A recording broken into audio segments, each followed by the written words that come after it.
sur la mise en garantie de droits fonciers. Je me présente, Guylaine Simard, coordonnatrice à la gestion foncière à Pequagamianout-Téquécan. Dans le fond, aujourd'hui, on vient vous faire un résumé de qu'est-ce que ça va être le règlement sur les mises en garantie. Comme vous le savez, on a eu un référendum le 3 mai dernier en lien avec notre code foncier. Et lors de cette consultation-là, vous avez informé que, dans le fond, le dossier qui était prioritaire et qu'on voulait mettre en place, c'était l'accès au financement. Et c'est ce qu'on vient vous présenter. Dans le fond, on va faire une consultation qui débute et qui va se terminer le 28 juin. Aujourd'hui, on vous explique en gros qu'est-ce que c'est. Nous, ce qu'on veut, dans le fond, c'est que vous nous donnez vos commentaires, des suggestions, parce que dans le fond, on est là pour l'adapter. Je vais vous faire présenter ceux qui sont là pour la présentation ce soir. On a ma collègue, Madame Fanny Dubé, qui est notre conseillère juridique pour le dossier. On a aussi des partenaires qui nous ont aidés parce que, dans le fond, pour mettre en place un règlement de cette envergure-là, il fallait s'assurer que ça fonctionne et que ça soit faisable. Fait qu'on a Monsieur Maître Benoît Amiotte et on a aussi Karine Lamarre et on a aussi Monsieur Yann Gauthier de Desjardins. Puis si jamais des fois vous auriez des questions plus techniques, plus pointues, bien, à la limite, Monsieur Gauthier pourrait répondre, mais on est là aussi. Je vais céder. J'ai-tu oublié des choses? Ah oui, on est présent. On devait avoir un interprète. Présentement, elle est indisponible. Si jamais vous avez des questions en Ilwewin, vous pourrez nous les adresser et ça va nous faire un plaisir de de vous répondre plus tard éventuellement. Fait que je cède la parole à Maître Amiotte.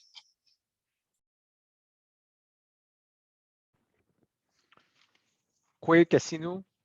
Alors, comme Guylaine le mentionnait, Benoît Amiotte, j'ai agi comme avocat, procureur dans le dossier pour la rédaction d'un règlement, d'un projet de règlement sur la mise en garantie de droits fonciers. Comme Guylaine le mentionnait, le code foncier était d'abord l'outil principal qui permettait la mise en garantie de terres, c'est-à-dire d'avoir des hypothèques sur des terres de réserve. Mais il était prévu, il était nécessaire d'avoir un autre encadrement qui venait apporter des détails, soit le règlement sur la mise en garantie de droits fonciers. Alors, la présentation que je vais vous faire aujourd'hui concerne le règlement sur la mise en garantie de droits fonciers. Alors, il faut comprendre que ce règlement-là, c'est un outil. Hein. C'est l'outil qui est mis de l'avant par Pequagamianout-Téquégan pour faciliter l'accès au financement sur réserve. Alors, l'outil qu'est le règlement ou que sera le règlement ne répond pas nécessairement à tout, hein, parce qu'effectivement, il va falloir que les institutions financières telles que Desjardins puissent par la suite établir, eux, leurs propres conditions, modalités de financement, tout ça. Mais l'important pour Pequagamianout-Téquégan, c'était de mettre un cadre, une structure juridique qui permettait d'hypothéquer des terres sur la réserve, ce qui n'était pas possible jusqu'à ce jour. Alors, si on peut passer à la prochaine diapo, merci. Donc, je veux d'abord vous mentionner quelques petits commentaires introductifs. D'abord, ce qui a été visé ou souhaité dans un premier temps, c'était de favoriser l'accès au financement hypothécaire pour les Pequagamianout et pour les entreprises de Mashtouiats. Alors, ce n'est pas à ce stade-ci ce que le règlement que je vais vous présenter, qui, je tiens à le préciser, qui est un projet de règlement, comme Guylaine le mentionnait, c'est pour faire une consultation. Donc, le règlement va permettre aux Pequagamianout et aux entreprises de Mashtouiats d'obtenir du financement. Donc, ce n'est pas nécessairement tout le monde qui va pouvoir y accéder. C'est les membres de la bande et les entreprises qui vont opérer sur réserve. Le règlement n'a pas non plus pour effet d'écarter toutes les dispositions de la loi sur les Indiens n'écartent pas le statut de terre de réserve. Alors, ça demeure une terre de réserve au sens de la loi sur les Indiens, avec plusieurs des dispositions là, de la loi qui continuent à s'appliquer, dont l'article 89 qui concerne l'insaisissabilité. Alors, le règlement va venir prévoir là, spécifiquement là, des cas et une mécanique pour aller chercher des hypothèques, pour pouvoir contracter des prêts hypothécaires. Mais en dehors de ces possibilités-là, les dispositions de la loi demeurent, donc l'insaisissabilité demeure sur les terres de réserve, sauf pour les cas prévus dans le règlement. Et dernier petit détail aussi que je veux vous mentionner, ce que vous allez voir au niveau du texte de présentation, c'est un résumé du règlement. Ce n'est pas le règlement complet en soi. Donc, si vous souhaitez consulter le document officiel, il va être disponible. Possiblement là, sur le site web du conseil. Guylaine pourra vous donner plus d'informations à ce sujet-là, mais ce n'est pas le texte de la présentation que vous allez voir ce soir qui est le texte officiel du règlement. Merci. Alors, écoutez, le but de la rencontre, la présentation ce soir, ce n'est pas d'entrer dans le détail et dans les technicalités d'un règlement. Il y a toutefois une chose qui est importante de porter à votre attention. Quand je vais parler de droits fonciers, les droits fonciers, dans le fond, c'est le terme qui est utilisé dans le Code foncier et qui vise les différents droits d'occupation sur les terres de réserve. On est habitué présentement à parler de certificats de possession. On est habitué aussi d'entendre parler de bail, qui sont des possibilités. Bon, mais tout ça, dans le cadre du règlement, on rassemble tout ça sous le terme droit foncier. Donc, si, dans le cadre de la présentation, si vous m'entendez parler de droit foncier, là, bon, ben c'est ça, c'est les droits qui permettent d'occuper les terres de réserve. Alors, comme je vous le mentionnais tantôt, le règlement va permettre aux personnes, à deux groupes de personnes en fait, d'aller chercher du financement avec des hypothèques sur les terres de réserve. Donc, dans un premier temps, les Pequawagamirnu, les Pequawagamirnuts, je devrais dire, et d'une autre part, les entreprises opérant sur Ilnusi. Et là, il y a une distinction importante. Quand on parle d'entreprise, c'est toute entreprise, peu importe sa forme, donc qu'elle soit constituée en personne morale, ce qu'on appelle communément une compagnie ou une société, que ce soit une société en commandite ou que ce soit une entreprise individuelle opérée par une personne. Donc, toute entreprise opérant sur Ilnusi pourra avoir accès au financement selon les modalités du règlement. Les règles pour mettre en garantie les droits fonciers sur Inussi vont être différentes selon que on parle d'un membre de la bande de Pequawagamirnu ou d'un non-membre. Et là, je parle de l'identité du créancier, c'est-à-dire la personne qui va prêter l'argent. Alors, oui, plus souvent qu'autrement, quand on parle de prêt, on parle d'hypothèque, on pense à Desjardins, on pense à une institution financière, mais d'un point de vue légal, c'est tout à fait possible qu'un membre prête de l'argent, d'un membre de la bande, un Pequawagamirnu, prête de l'argent à un autre Pequawagamirnu et ait cherché une hypothèque sur les droits fonciers de celui-ci.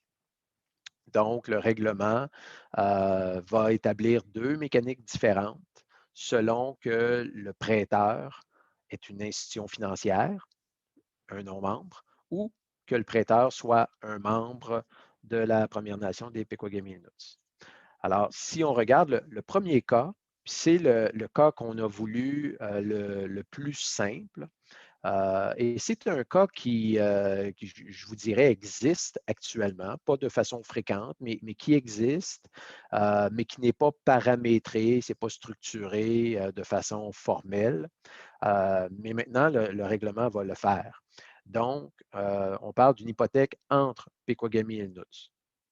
Donc, c'est un membre de la bande qui prête de l'argent à un autre membre de la bande et qui va chercher une hypothèque pour garantir le paiement de son prêt. Donc, quels sont les droits fonciers qui peuvent être hypothéqués? En fait, ce sont tous les droits fonciers qui peuvent être hypothéqués. Je vais vous mettre ça simple. Ce que vous connaissez actuellement comme un certificat de possession peut faire l'objet d'une hypothèque. S'il y a un bail, ça peut faire l'objet d'une hypothèque. Il faut comprendre que le processus qu'on met de l'avant vise à s'assurer que les terres de la réserve ne puissent pas être données de façon permanente à des non-autochtones ou à des non-membres de la bande, je devrais dire. Alors, c'est pour ça que entre Pequagami et Inuits, il n'y a pas de restriction. Il peut y avoir une hypothèque sur un certificat de possession. Tout ce que ça prend, c'est une entente écrite.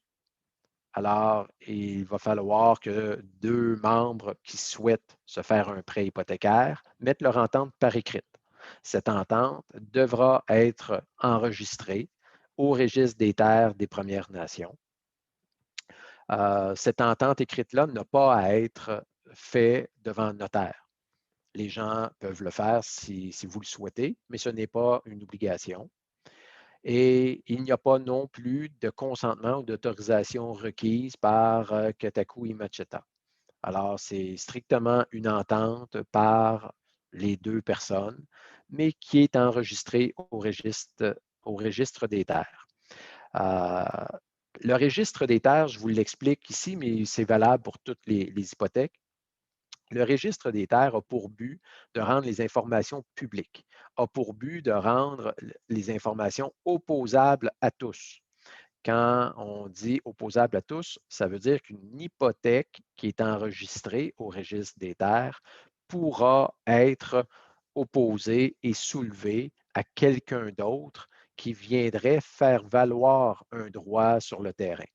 Alors, concrètement, là, on va le voir un petit peu plus loin en détail, mais si Desjardins a une hypothèque, puis qu'auparavant, il y avait deux membres entre eux qui s'étaient signé un document, une hypothèque, mais qui l'avaient gardé chez eux à la maison, qui ne l'avaient pas enregistré, bien, l'hypothèque ne sera pas opposable. Alors, les personnes ne pourront pas soulever le fait à Desjardins que, hey, j'étais là avant toi, j'ai une hypothèque avant toi, j'ai un droit sur le terrain prioritaire à Desjardins.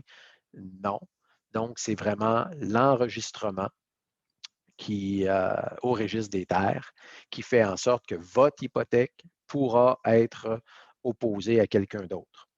Alors, un petit conseil ici, s'il y a des gens qui ont des hypothèques entre eux actuellement, mais qui les ont à la maison, qui ne les ont jamais enregistrées au niveau de Guylaine, au niveau des terres, ça va être important de le faire. Je reviens à la présentation. Donc, comme je vous mentionnais, on résume ça, c'est relativement simple. Donc, les gens qui, entre eux, qui veulent se donner une hypothèque, le mettent par écrit et le déposent au registre des terres pour être enregistrés. Maintenant, si on parle d'hypothèque avec l'institution financière ou avec un tiers, parce que comme je le mentionnais tantôt, ce n'est pas nécessaire d'être une institution financière, ça peut être un autre, une compagnie qui ne serait pas un membre. Alors, lorsque le débiteur est un Pequagami Ilnu, lorsque le débiteur est un individu, un membre de la bande, et qu'il va chercher une hypothèque auprès de Desjardins, comment ça va fonctionner? Il faut d'abord savoir, comme je mentionnais tantôt, qu'en raison de l'article 89 de la loi sur les Indiens, qui demeure applicable, on ne peut pas hypothéquer un certificat de possession. Seul un droit de possession temporaire dans la réserve peut être hypothéqué. Alors, pour cette raison, la personne, le Pequagami-Innu, qui voudrait aller chercher une institution, une hypothèque à Desjardins ou à une institution financière, va devoir, ni plus ni moins que échanger son certificat de possession pour un bail le temps de l'hypothèque. Donc, le droit foncier, hein, le CP, que le Pequagami Innu détient, va être remplacé. Pequagami Inuit Tequagen va émettre un bail dont la durée va être établie en fonction de la durée de l'hypothèque, mais pour un maximum de 30 ans.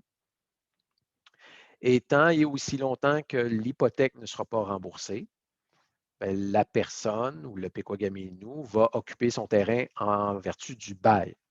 Et lorsque l'hypothèque va être complètement remboursée, le bail va être terminé et Pequagami Innu Tequagen va réémettre le droit d'occupation d'origine, hein, l'équivalent du certificat de possession, aux membres de la banque. Et ça, il va y avoir un bail, donc ça va être une clause obligatoire, un engagement de Pequagami Innu Tequagen à réémettre ce droit-là une fois l'hypothèque remboursée. Et évidemment, cette mécanique-là doit faire l'objet d'un consentement de Kataku et Macheta, considérant qu'il va y avoir un transfert là, du CP par l'émission d'un bail pour la durée de l'hypothèque. Donc, concrètement, quels sont les principaux documents qu'il va y avoir pour avoir un prêt? Ça va prendre une hypothèque. Donc, ça va être une hypothèque des droits du non-membre. Donc, l'hypothèque avec l'institution financière et l'hypothèque qui couvre le bail. Petite précision importante ici, le bail donne le droit d'occuper le terrain, mais le bail donne aussi la propriété aux membres de toutes les constructions présentes sur le terrain. Alors, si on se construit une maison, la maison va être la propriété du membre, du Pequagami Innu. Alors, c'est en vertu de cette petite clause-là, qui se peut sembler bien simple, mais c'est en vertu de cette clause-là que la personne va pouvoir aller chercher son financement sur la valeur du terrain, oui, mais aussi sur la valeur de la maison. Donc, la personne détient le droit d'occuper en vertu du bail, ainsi que les constructions qui vont être sur le terrain. Comme je vous mentionnais tantôt, l'hypothèque devra faire l'objet d'un consentement par Kataku et Macheta, va être enregistrée au registre des terres des Premières Nations. Encore ici, ce n'est pas nécessaire de passer devant un notaire. Vous pouvez le faire si vous le souhaitez, mais ce n'est pas nécessaire. Et toujours la mention qu'à l'effet que les informations portées au registre sont publiques, ce qui est nécessaire pour que les hypothèques soient opposables aux autres. Maintenant, lorsque le débiteur est une entreprise, vous allez voir, ça ressemble beaucoup à ce que je viens de vous expliquer, mais il y a quelques petites différences parce que selon le code foncier, une entreprise opérant sur Ilinoussi qui est non membre, hein, donc une entreprise qui est une compagnie, une Inc., hein, disons, une société, ne peut pas avoir de certificat d'occupation. Elle va avoir son droit foncier à elle, ça va déjà être un bail. Donc, c'est ce bail-là qu'elle va mettre en garantie. Alors, la mécanique, on le voit à la diapositive suivante, est la même. Donc, l'entreprise, hein, la compagnie, va hypothéquer ses droits qu'elle a. Donc, son droit, comme je vous dis, ça va être son bail. Pour avoir un permis, là, mais dans la grande majorité des cas, ça va être un bail. Donc, on va hypothéquer le bail, lequel, encore une fois, inclut les droits de propriété sur les ouvrages, sur les constructions, que ce soit des entrepôts, des garages, une usine. Donc, ce sont ces droits-là qui vont être hypothéqués en faveur de l'institution financière pour pouvoir garantir le paiement du prêt. Quant à la mécanique, le reste est le même. L'hypothèque va faire l'objet d'un consentement par Kataku et Macheta, va être enregistrée au registre des terres. Encore une fois, ne pas être constituée par acte notarié et les informations sont publiques. Petit détail quant au registre des terres des Premières Nations, il pourra y avoir des frais d'enregistrement qui seront établis là, dans le règlement, mais il pourrait y avoir des frais d'enregistrement requis pour procéder à l'enregistrement des hypothèques. Maintenant, je vous ai expliqué là, de façon générale le fonctionnement, comment ça va se faire. Quelques détails supplémentaires. Je vous ai dit qu'il devrait y avoir un consentement de Kotaku et Macheta dans les cas où c'est un prêt qui provient d'une institution financière, d'un non-membre. Alors, le but du règlement, c'est vraiment de faciliter la mécanique comparativement à ce qui se fait actuellement. Hein, on veut un processus plus simple, moins long. Alors, pour ce faire, Kotaku et Macheta va d'avance va adopter un encadrement afin d'établir des conditions qui vont être liées à son consentement, puis va en déléguer l'exercice à la direction responsable de la gestion des terres de la Première Nation. Ce que ça veut dire concrètement, c'est que le dossier n'ira pas à la table des élus. Ce n'est pas les élus qui vont devoir prendre une décision, une résolution, comme ça se fait actuellement pour les garanties ministérielles, pour décider si on accepte ou pas l'hypothèque.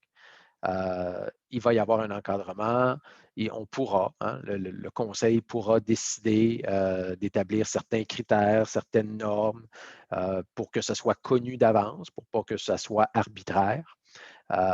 Et la direction responsable de la gestion des terres va pouvoir elle-même consentir aux hypothèques à partir de ces conditions-là qui vont être établies d'avance par Kotaku et Macheta. Le règlement prévoit aussi que Pequawagami Inuit Tikwagan pourra prendre entente avec les institutions financières en vue de favoriser l'accès à différents produits financiers et prévoir des modalités particulières. Donc, ça ne viendra pas bouleverser ce que je viens de vous expliquer. Hein, ce que je vous ai dit est là puis demeure. Par contre, afin de s'assurer d'avoir une certaine flexibilité, il est possible qu'il puisse y avoir des modalités particulières avec certaines institutions financières là, pour s'assurer que les membres puissent avoir accès aux prêts. Donc, on a voulu prévoir cette possibilité-là dans le règlement. Ce que je vous ai mentionné tantôt, les hypothèques doivent être enregistrées pour être opposables. Donc, si vous avez une hypothèque entre deux membres de la bande et que vous la gardez dans votre tiroir à la maison, votre hypothèque ne vaut pas grand-chose. Elle est valable entre vous seulement. C'est bien important à comprendre si vous voulez être capable de faire valoir votre hypothèque auprès de quelqu'un d'autre en disant « Hey, moi, j'ai des droits sur ces terrains-là ou sur cette terre-là », bien, l'hypothèque doit être enregistrée au registre des terres de la Première Nation. Concernant cette procédure d'enregistrement, la direction des terres va établir une procédure interne pour pouvoir préciser là, exactement quels sont les documents, les informations, peut-être même certaines formes, établir certains formulaires qui vont être requis pour l'enregistrement des droits. Alors là, ce que je vous parle là, c'est vraiment dans le fin détail, mais c'est important que vous sachiez qu'il va quand même y avoir certains formulaires et certains détails qui vont être requis pour les fins d'enregistrement. Et aussi, autre point important à préciser, le règlement ainsi que le Code foncier n'a pas pour effet de modifier la loi sur les foyers familiaux situés dans les réserves et les droits ou intérêts matrimoniaux, c'est le nom de la loi. Donc, les droits qui peuvent exister en vertu de cette loi continuent à exister puis vont être respectés malgré le règlement. Donc, on n'a pas pour effet de changer les dispositions de la loi.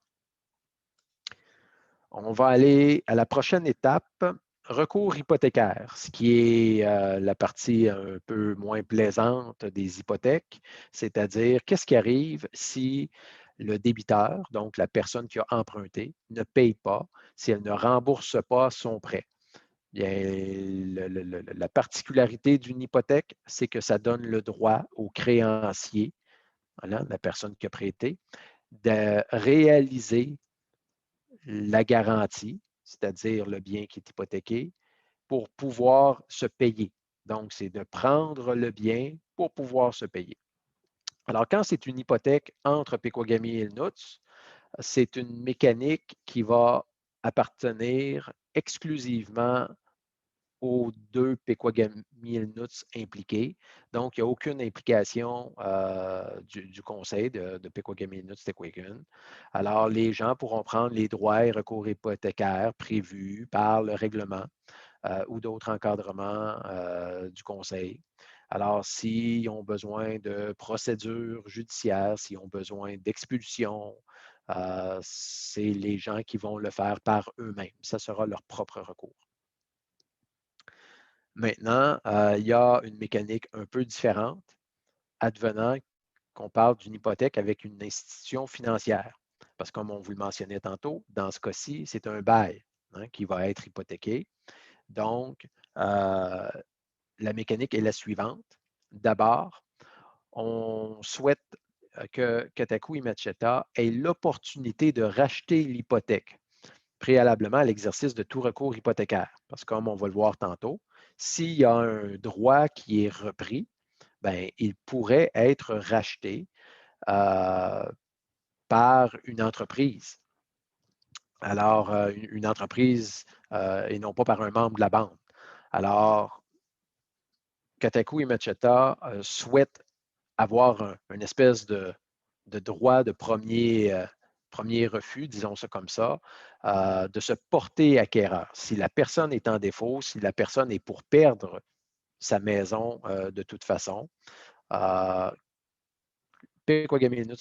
conseil pourra racheter l'hypothèque. Dans un deuxième temps, si le défaut est toujours là, si l'hypothèque n'est pas rachetée par le conseil, l'institution financière pourra faire vendre sous contrôle de justice le terrain, la résidence, la maison. Alors, comme je vous disais tantôt, si on parle d'une maison, c'est un bail. Alors, prenons à titre d'exemple, qui reste 15 ans à courir sur le bail. Bon, ben, l'institution financière pourra prendre un huissier, faire vendre en justice le droit d'occupation qui reste, c'est-à-dire le 15 ans, ainsi que la maison et les constructions qu'il y a sur le terrain. À l'occasion de la vente sous contrôle de justice, bien, seuls les Pequagami et Nuts et les autres occupants prévus, selon les encadrements, peuvent se porter acquéreurs. Alors, comme je vous mentionnais tantôt, ça va être un bail qui va être vendu en justice. Et selon le Code foncier, un bail peut être détenu non seulement par des Pequagami et Nuts, mais également par des allochtones. Alors, c'est important de le savoir. Par contre, il faut réaliser que un allochtone qui acquérait le bail va simplement acquérir le droit d'occupation pour la durée du bail. Ce qui fait qu'il n'y aura pas un droit d'occupation permanent. Ce qui fait qu'à la fin du bail, ben, disons, un allochtone qui aurait acquis le droit d'occupation va devoir quitter les lieux. Je vous ai dit tantôt, on le voit à la prochaine diapositive, je vous disais tantôt, excusez-moi, on ne le voit pas à la prochaine diapositive, je vais vous l'expliquer. Je vous disais tantôt qu'il y avait une clause dans le bail qui va prévoir qu'une fois que l'hypothèque est payée, on va remettre le bail ou plutôt remettre le terrain en possession du débiteur. On va réémettre le certificat de possession. Alors, si la personne n'a pas payé son hypothèque, puis qu'elle perd son terrain, qu'elle perd sa maison, elle ne le récupérera pas à la fin du bail. Là. Ayant été en défaut, elle l'a perdu de façon permanente. Ce qu'il faut savoir, c'est que si c'est un Pequagami Innu qui rachète le bail, qui se porte acquéreur lors de la vente aux enchères, bien, lui va pouvoir obtenir un droit d'occupation permanent après l'expiration du bail. Alors, je reprends mon exemple de tantôt. Il reste 10 ans à courir sur le bail. La personne ne paye pas. Ça fait 6 mois qu'elle n'a pas payé. Le conseil n'est pas intervenu pour racheter la maison. L'institution financière fait une vente en justice, une vente aux enchères pour obtenir, disons, la vente des droits. Alors, si c'est un Pequagaminou qui est je vais dire, l'acquéreur, bon, ben, il va avoir le bail pour les 10 prochaines années et à la fin, si tout est toujours en ordre, s'il n'y a pas de défaut, il va pouvoir obtenir un droit d'occupation permanent. Si, par ailleurs, c'est un alloctone qui se portait acquéreur, bien, tout ce qu'il va obtenir, c'est le droit d'occuper la maison pour les 10 années qui restent au bail. Mais à la fin des 10 ans, il va devoir quitter. Alors, c'est un peu ce que je vous expliquais au début. La mécanique est faite de façon à ce qu'il n'y ait pas de droit permanent de résider dans la réserve ou d'occuper la réserve qui soit accordé à des non-membres.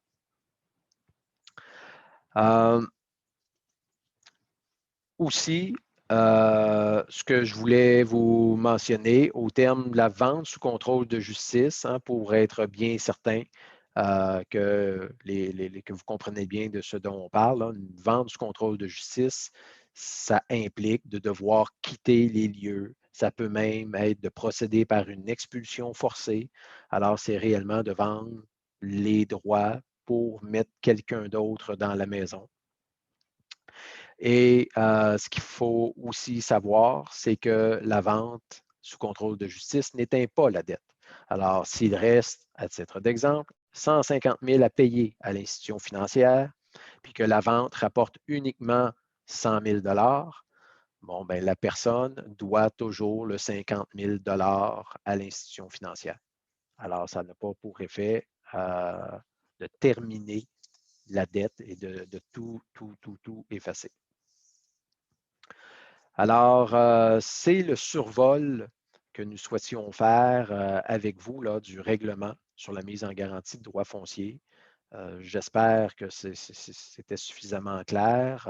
Maintenant, si vous avez des questions, des précisions que vous aimeriez avoir, ou s'il y a des éléments là, qui n'ai pas été suffisamment clair, qui auraient lieu d'apporter des éclaircissements, ben, allez-y, on attend vos questions.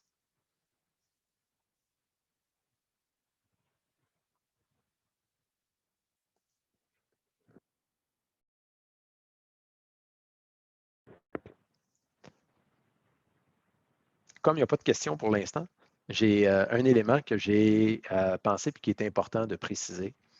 Une des grandes différences du processus de garantie hypothécaire contrairement aux garanties ministérielles, ça va être d'aller chercher du financement pour des raisons autres que pour l'achat ou la construction d'une maison.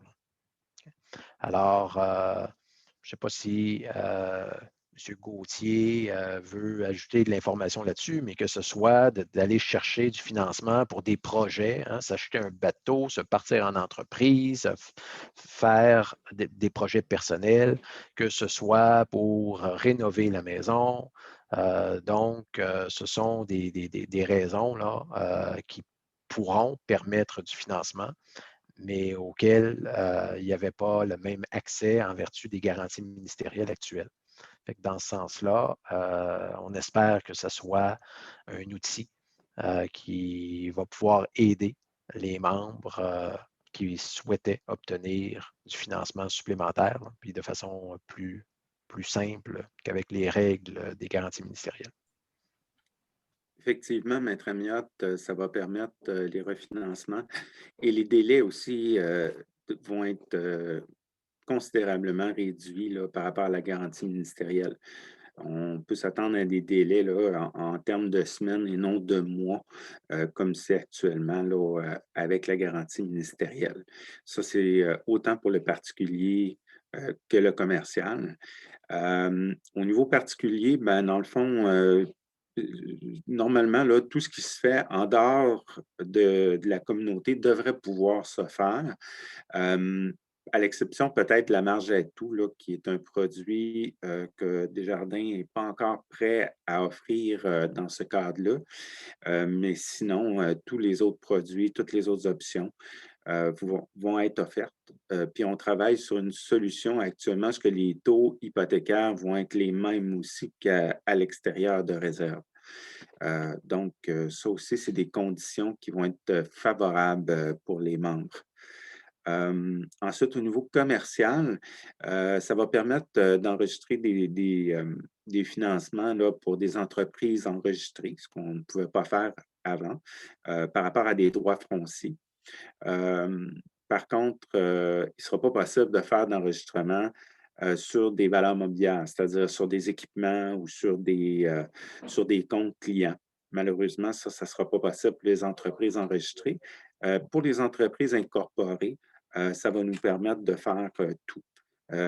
Autant les équipements, les comptes clients, comme ce qui se fait en dehors de Mastayache. Est-ce qu'il y avait des questions sur Facebook, Julie? Parce que je sais qu'on est en direct sur Facebook. Puis l'autre aussi, non, c'est correct.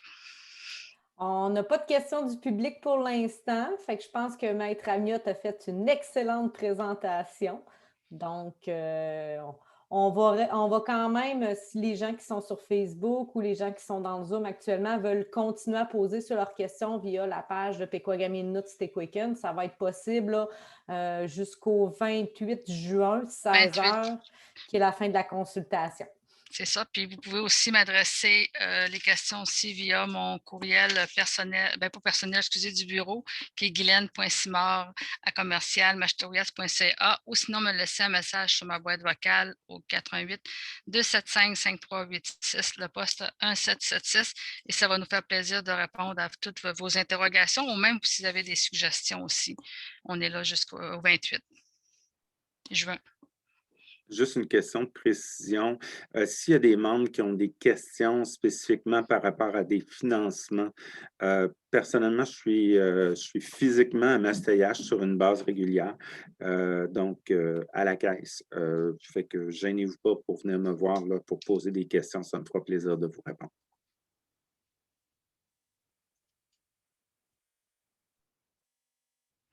Merci tout le monde d'avoir été là. Puis on attend vos questions, puis vos suggestions et vos commentaires.